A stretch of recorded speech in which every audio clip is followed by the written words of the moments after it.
সান্তোসের জার্সিতে Prince Neymar is back. কদিন আগেও কথা হয়েছিল নেইমারকে নিয়ে। কেউ কেউ বলছিল নেইমার ফিনিশড, কেউ কেউ বলছিল এই নেইমার আর কি করতে পারবে।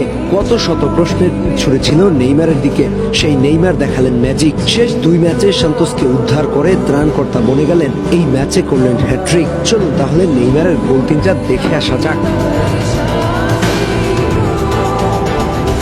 ম্যানিসকাস ইনজুরিতে ডাক্তাররা তাকে খেলতে মানা করলেও দল রেলিগেশন জোনে থাকায় কারো কথা মানেননি নেইমার। এই ম্যাচে জুভেন্তুসের বিপক্ষে নিজেকে উজাড় করে দিলেন। চলুন প্রথম গোলটা দেখে আসা যাক।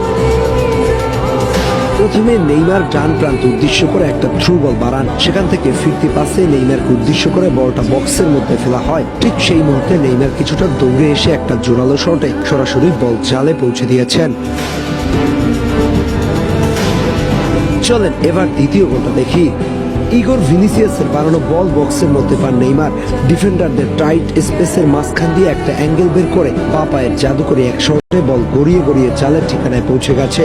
যেন কোনো ডিফেন্ডারদের পাত্তা দেওয়ার সময় তার কাছে নেই। কতটা মন প্রাণ দিয়ে খেললে মানুষটা ইনজুরি নিয়েও টাইট স্পেসে সার নয় বরং যুদ্ধ বেছে নিয়ে গোল করেছেন।